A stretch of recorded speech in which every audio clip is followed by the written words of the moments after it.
everyone. I'm Kristen Cho. And I'm Cameron Word. Thank you so much for joining us today. We are traveling and we are talking about over-tourism. And I tell you, this is real. Oh, yes. In countries that are very close to us, and people are just flocking from all over the world. Yes. And it's causing a problem. It causes problems. And today we're looking at this question, won't locals lose their income? 현지인들이 소득을 잃지 않을까? Yeah. Yeah. And the reason why they're talking about this is in order to fight over tourism, they are thinking about charging a tourist fee. Yes. Yeah, that's why. Charging people to go to that place or even stop them completely. And because a lot of cities, a lot of countries now rely on tourism to make money, that's what they're saying. Yeah. Won't people not have a way to make money anymore? Yeah. So let's, this is the topic today. The expressions that we're going to cover are is as follows. Stem the tide. STEM. This means to stop something from getting worse. You're not making it better, but you're trying to slow down the bad situation. Okay. This is a really interesting expression. Barrier to entry. Barrier meaning obstacle, something that gets in the way. B-A-R-R-E-R-E-I-E-R. Okay, barrier to entry. Yes, so this is something that stops you from going in or it stops you from beginning something. It doesn't just have to be a physical location. It could be like something that stops you from being in a club. Okay. Like in a group hobby type of club situation. All right, very good. And Cameron, how about ripple effect? So this ripple effect is something, it's an effect that doesn't affect one thing, it affects many different things. Like when you throw a rock into water, it creates those tiny waves. Those are called ripples, R-I-P-P-L-E. And so it is something that has a large, broad effect, a wide effect on many things. Very good. Let's go ahead and listen to our power dialogue.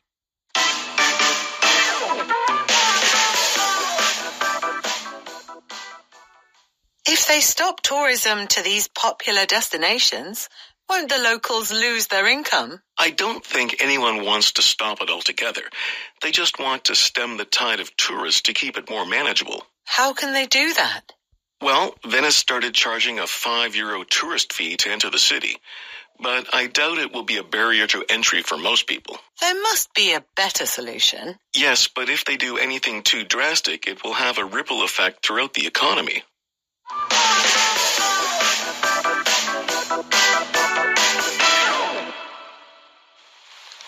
Here we go. You can check out our power dialogue on page 50. Stephanie begins by saying, if they stop tourism to these popular destinations, won't the locals lose their income? So that's why Stephanie is asking this question. Well, if you don't get tourists in, then you won't make money for the city, right? Peter says, I don't think anyone wants to stop it altogether.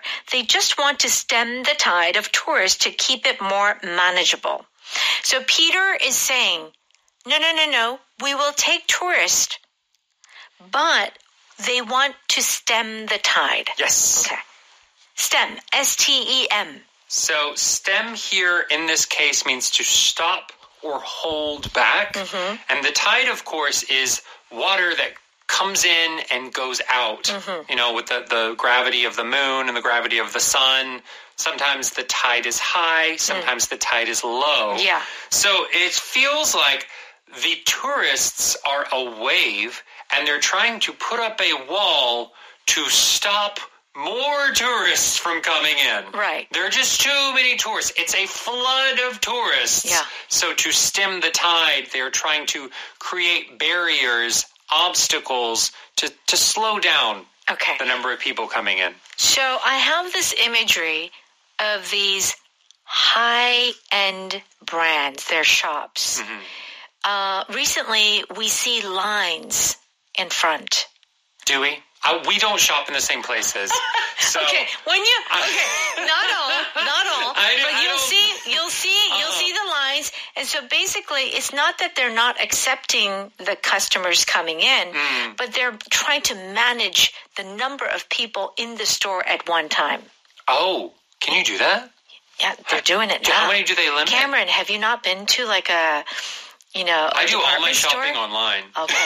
All right. He is living in a cave. Yeah. Okay. So you'll see this. I'll go shopping at department stores, but you'll see it these days. Especially, Really?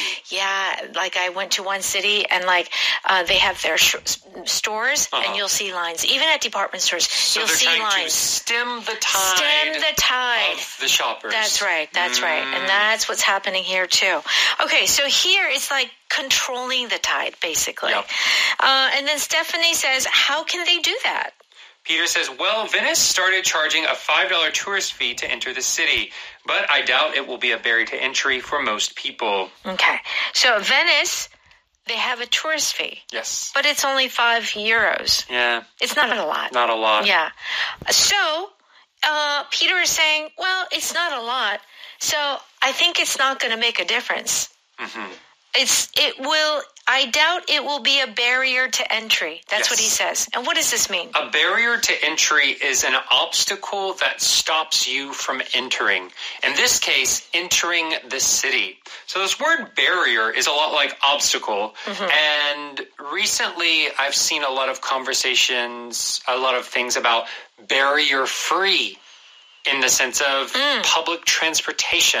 So making it easy for people who maybe have difficulty walking, maybe they use a wheelchair, having barrier-free buses so they can easily get on and off the bus. Okay. Or easily get on and off the subway train.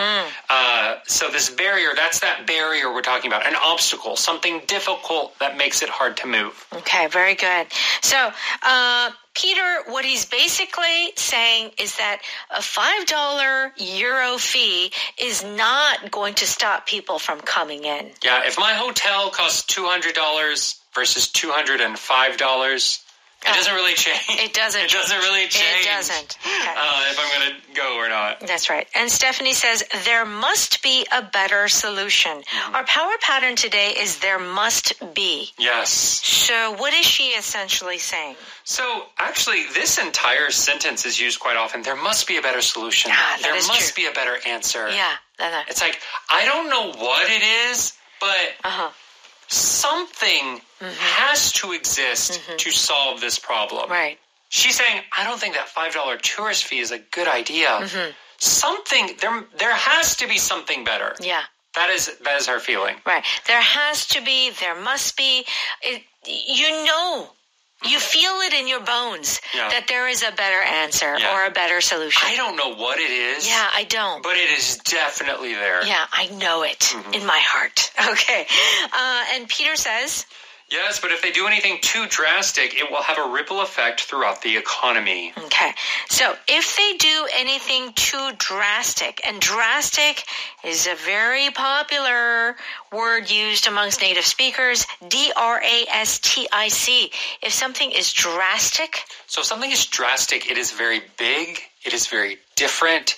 It will have a big effect, but maybe too much of an effect. So drastic is something that some people would probably say is too much, right? Right.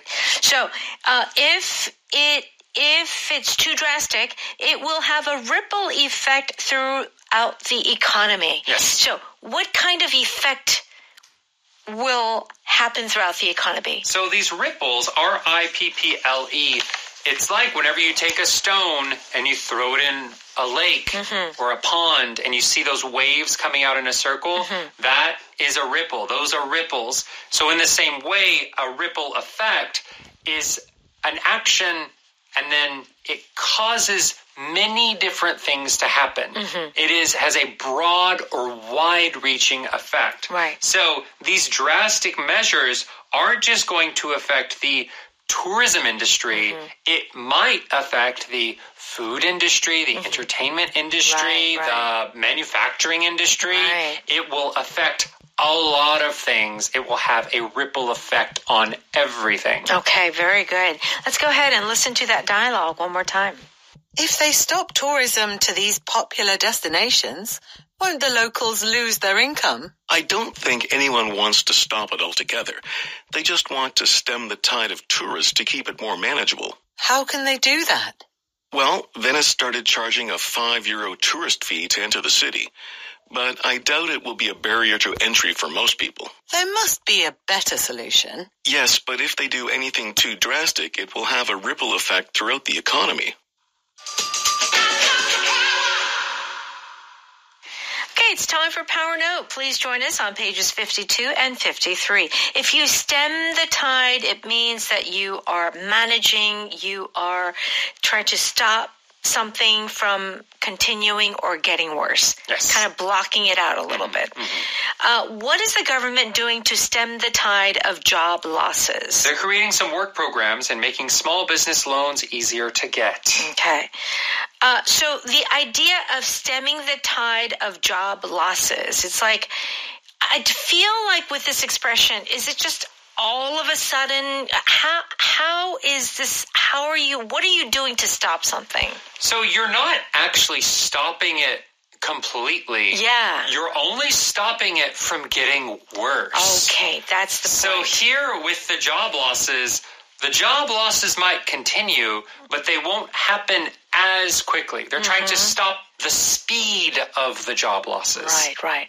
You can't get rid of it completely. Right. Very good. The police are struggling to stem the tide of recent burglaries. Yes, burglaries, stealing, right? Right. Like breaking in and stealing stuff. So they're not going to completely stop all burglaries. Maybe there's just a recent increase in crime, and they're going to try and lower it back down to normal levels. Yeah. One thing I have heard recently is trying to stem the tide of inflation. Inflation, yes. So I think inflation is usually not 0%, and it's usually not -%. Usually a healthy economy, they say, is like 2%. Okay. But we've had it very high, so they're trying to stem the tide and bring inflation back down to normal levels, not completely get rid of it. Another thing too is that because of like online essays and AI, kids they're kind of copying essays. They're borrowing, plagiarizing. Yeah, plagiarizing. Yeah, that's right. And so educators are trying to stem the tide. They can't completely stop it, but they're trying to manage it so that it doesn't get worse, or that they can make it controllable. Yes, this somehow. tide, think of a flood. When you put up the sandbags, you're not stopping the flood. Yeah. You're only stopping the water from going to one direction. Right. You're trying to save your house. So you're trying to save a building. That's right. But the flood is still happening. It's still happening. Yeah. All right. Barrier to entry is basically something that is put in place to make it to make it more difficult. Okay. We'll give you more examples. Are you still thinking about opening a sandwich shop? With all the legal requirements and money needed, the barrier to entry is too high. So basically, to open a sandwich shop is going to be very difficult. Yes. So this barrier to entry is not a physical barrier. You're saying, well, I have to get the permit. I have to buy all the equipment. Yeah. It's just too much money for me to start. That's right. The financial barrier to entry for some universities makes them schools only for the rich. Yes. Ivy League schools, you can be smart. You can probably get in, but can you afford it? This is a big question for a lot of students in LA, at least when I was going to school. Right, yeah. Well, I mean, I do think that, Korean parents can also understand. Oh, yeah. Korean education a lot of times can be expensive. Sure. Depending on which university you go to, which high school you end up able, to get into. So the price of education can be a barrier to entry. But it doesn't always have to be money. What do you mean? Sometimes certain things can be a barrier to entry in the sense of it takes a lot of time or it takes a lot of effort, right? So, for example, if you want to be a musician, of course, money can be a barrier to entry. Yeah. Buying your violin. Right. But the 10 plus years of practicing every day. Right. That is a barrier of entry to becoming a professional musician. Yeah. So it's anything that really kind of blocks your way into getting into a certain field. Yes, and it's not about completely stopping you. Not completely, You're saying this is making it difficult. So you're going to have to find a way to get over that. Yeah. By practicing harder, by getting a second job to earn more money, to pay for it. Right. That is what we're saying here with barrier to entry. Okay, great expression. Ripple effect. It is an effect that affects many things. It has wide-reaching effects. Okay. If that company goes bankrupt, it will have a ripple effect throughout the industry. I guess that's why people say it's too big to fail. Yeah. Yeah, the 2009 brothers. Yeah, 2009. yeah. They're saying if the banks fail, that would cause other companies, and that would hurt other people financially, right? Yeah. So maybe our listeners may not know, but in America in 2009, there was a big crash and some banks went under. Yeah. And so that had a major ripple effect on the economy. Yeah. Because it was a huge bank. Oh, yeah. Yeah. Okay. If the ice caps melt, it will have a ripple effect on the entire world. Yeah. Climate change. Yep. One small thing affects a lot of other things. This ripple effect, I think, is quite related to the butterfly effect. Like something far away affects you, affects something else, Okay. like a butterfly flapping its wings causes a hurricane, right? Yeah. But this one is a little bit easier to follow the connection. Whereas butterfly is, you may not see the connection, it's not clear. But this ripple effect, you can kind of clearly see where the connections would be. Very good. Our power pattern, there must be, is I know in my heart, I know in my gut that there has to be something. I don't know what it is, yeah. but it's out there. All right. There must be a faster way to the airport. Why did we take this road? There must be an easier way, faster way. There must be someone here who can help us. Yeah. I'm sure there is. There has to be. There has to be. There are 3,000 people here. Okay. One of them has the answer. Right. Our power vocab today is the word drastic on page 54. Do check that out. And make sure you stop by. With your hot dog. That's right. And you can listen to our program again and again, however many times you want, as well as so many other programs on EBS Radio. Thank you so much for studying with us, and we'll see you next time. Bye-bye.